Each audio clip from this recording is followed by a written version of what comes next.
नमस्कार, खबरों की खबर में आपका स्वागत है। वक्त का पहिया कैसे घूमता है ये आज मुंबई में नजर आ रहा है। ये वो गृह मंत्री अनिल देशमुख जिसने सुशांत सिंह राजपूत की मौत के ठीक 10 मिनट के बाद उसे आत्महत्या करार दिया था और जिस जगह पे सुशांत सिंह राजपूत के मसले में जांच हो रही थी वही डीआरडीओ गेस्ट हाउस के अंदर अभी 8 घंटे हो गए हैं और उसी अनिल देशमुख की ग्रिलिंग सीबीआई कर रही है। और जो खबरें छन छन के आ रही हैं उससे ये मालूम चल रहा है कि ये तो लंबा लटकने वाले हैं अनिल देशमुख साहब, क्योंकि ये कई सारे क्वेश्चंस में ही उलझ गए हैं। वहां कौन कौन से सवाल पूछे गए जिससे अनिल देशमुख के पसीने आ गए और वो उल्टी पुल्टी बातें करने लग गए वहां पे। उसकी कुछ डिटेल्स हमारे पास है, उसके बारे में मैं आपको आगे बताऊंगा। लेकिन जो सबसे बड़ी खबर इस वक्त सीबीआई के सूत्रों से आ रही है वो ये कि सीबीआई के पास अनिल देशमुख के खिलाफ, इस अघाड़ी सरकार के और भी कई मंत्रियों के खिलाफ पर्याप्त सबूत मिल चुके हैं जिसके आधार पे एफआईआर दर्ज होगा। और मुमकिन तो यह भी लग रहा है कि अनिल देशमुख इस एफआईआर के बाद गिरफ्तार किए जाएंगे। कहां से चले थे और कहां ये पहुंच गए हैं इसकी कहानी भी बड़ी ही बेमिसाल है। जिस तरीके से 100 करोड़ रुपए का टारगेट दिया गया था पुलिस वालों को कि खाकी वर्दी पहन के आप वसूली का धंधा करें, आज वही नेता फंसे पड़े हैं और उनसे पूछताछ की जा रही है। और सबसे मजेदार बात यह है कि पूछताछ हो रही है अनिल देशमुख से और यहां सांसें फूल रही हैं मुख्यमंत्री उद्धव ठाकरे, शरद पवार और कांग्रेस पार्टी के नेताओं की कि पता नहीं वो क्या क्या उगल देगा। क्योंकि एक बात तो आज जो खबरें आ रही हैं उससे संजय राउत की एक बात मुझे याद आ रही है कि संजय राउत ये शिवसेना और एनसीपी में जब इसी इस्तीफे के मसले के ऊपर मनमुटाव हुआ तो सामना में एक आर्टिकल संजय राउत ने लिखा था और कहा था कि ये तो पहला चॉइस ही नहीं था, इसमें तो वो काबिलियत ही नहीं थी कि उसे गृह मंत्री बनाया जाए। दो लोगों को पहले ऑफर दिया गया, उन लोगों ने जब रिजेक्ट कर दिया तब कोई बचा नहीं तो शरद पवार ने अनिल देशमुख को गृह मंत्री बना दिया। मतलब ये कि उसमें काबिलियत नहीं है और ये बात आज सच साबित हो रही है क्योंकि सीबीआई ने कुछ ऐसे ऐसे सवाल पूछे हैं उसमें अनिल देशमुख पूरी तरीके से घिर गए हैं। जैसे उनसे पूछा गया कि क्या आप सचिन वाजे को जानते हैं? उन्होंने कहा कि हाँ जानते हैं, लेकिन इसके बाद जो सवाल पूछा गया कि क्या आप उन्हें 100 करोड़ रुपए उगाही करने का टारगेट क्या आपने दिया था? क्या परमवीर सिंह से आपकी बातचीत होती थी? क्या जब ये बातचीत होती थी तो क्या आपके जो पर्सनल असिस्टेंट हैं, जो निजी सहायक हैं, ये लोग वहां पे मौजूद होते थे? अब ये फंस गए कि पता नहीं सचिन वाजे, परमवीर सिंह, इन लोगों की तो पूछताछ हो गई है, इन लोगों ने क्या कहा होगा वो तो इन्हें मालूम नहीं। क्योंकि अब तो ये पुलिस वाले एक साइड हो गए हैं, गवाह बनने को तैयार हैं और दूसरी तरफ ये पॉलिटिकल डिस्पेंसेशन है, ये सरकारी लोग जो अब तक इन पुलिस वालों को अपनी उंगलियों पे नचा रहे थे। तो ये सवाल पूछा जा रहा है। लेकिन इससे भी बड़ा एक कड़ा सवाल जो उनसे पूछा गया कि क्या ये बात सही है कि सचिन वाजे ने जो चिट्ठी में लिखा कि जब उसको फिर से रीइंस्टेट किया गया तब आपने उससे 2 करोड़ रुपए मांगे थे शरद पवार को खुश करने के लिए। क्योंकि ये सचिन वाजे ने अपनी चिट्ठी में लिखा कि अनिल देशमुख ने नागपुर में बैठ करके उसे कॉल किया था कि शरद पवार बड़े नाराज हैं तुम्हारे अपॉइंटमेंट से, वो 2 करोड़ रुपए हमें दे दो तो हम शरद पवार को मना लेंगे। तो ये सवाल ऐसा है कि अगर ये बातचीत की रिकॉर्डिंग सचिन वाजे के पास होगी तब ये कहां जाएंगे, किसको मुंह दिखाएंगे? तो ये कई सारे सवाल इस तरह के और भी जो सवाल जो पूछे गए हैं। कहने का मतलब ये है कि सीबीआई पूरी तरीके से पूरे इंतजाम के साथ अब तक जो सबूत, जो डायरियां, जो बातचीत, जो पूछताछ वाजे के साथ और उसके पर्सनल असिस्टेंट के साथ, वो जो रश्मि शुक्ला की जो पूरी रिपोर्ट थी, उन सब के साथ वो बैठी है और लगातार सवाल किए जा रही है। लोग कह रहे हैं कि भाई सीबीआई अनिल देशमुख को पानी पिला पिला करके टॉर्चर कर रही है अपने सवालों से, और ये कई सवालों का जवाब नहीं दे पाते, कई सवालों में इनको याद नहीं रहता, और कई सवालों में ये कहते हैं कि भाई वो कंफ्यूज हो गए हैं। तो बताइए, 5-6 घंटे की पूछताछ में अनिल देशमुख की हवाइयां उड़ रही हैं, लेकिन जो सबसे महत्वपूर्ण सवाल जो सीबीआई कुरेद रही है वो ये कि क्या सचिन वाजे की जो उसको फिर से रीइंस्टेट किया गया, उसकी जानकारी आपके पास थी?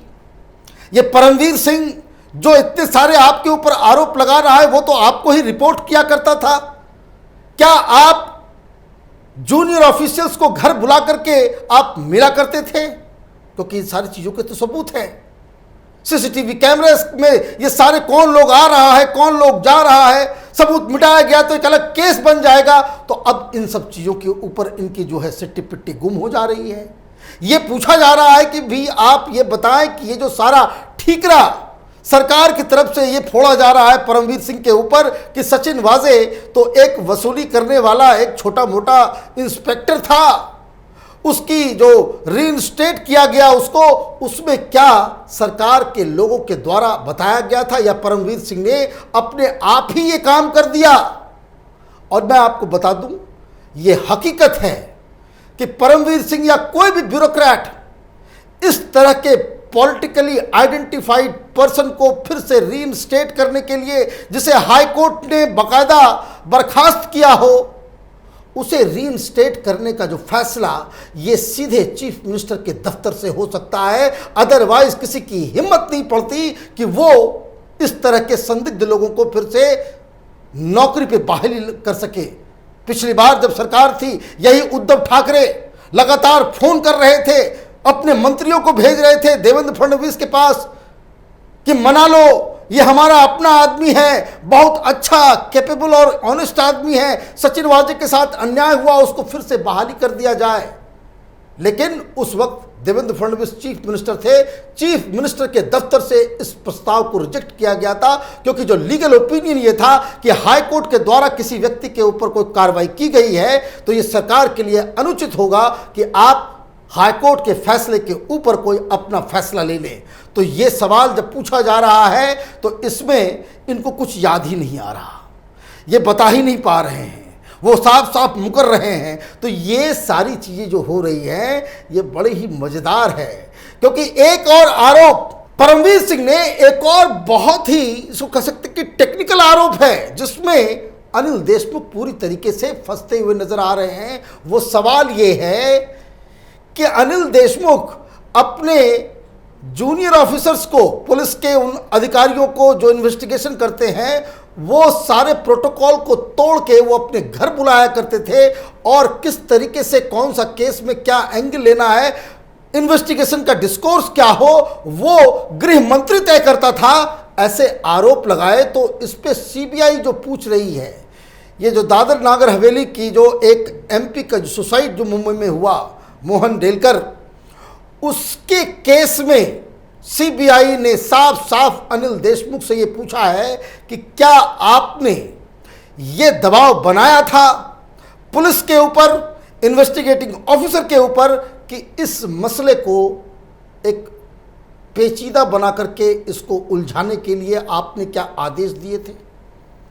क्योंकि इस पे परमवीर सिंह का साफ साफ कहना था कि ये मुंबई के जुरिडिक्शन में नहीं है, वो एमपी किसी और जगह के हैं, ये घटना यहाँ घटी है, लेकिन इसमें राजनीति करने की कोई ज़रूरत नहीं है। इसमें ये हमारा जो मुंबई पुलिस जो कोई भी पोजीशन लेती है वो कोर्ट के अंदर टेनेबल नहीं होगा। लेकिन इसके बावजूद अनिल देशमुख ने ये कहा था कि ये बीजेपी का एमपी है, इसमें कोई राजनीति की जानी चाहिए, ठीक उस तरह से उलझाया जाए जिस तरह से सुशांत को उलझाया इन लोगों ने, दिशा सालियान की मौत को इन लोगों ने उलझाया। तो ये उलझाने, लटकाने, भटकाने का जो तरीका ये अनिल देशमुख और ये जो सरकार जो कर रही थी, इसके ऊपर उनसे सवाल किया जा रहा है। अब ये कंफ्यूज हो जा रहे हैं उसके ऊपर। वो क्यों कंफ्यूज हो जा रहे हैं?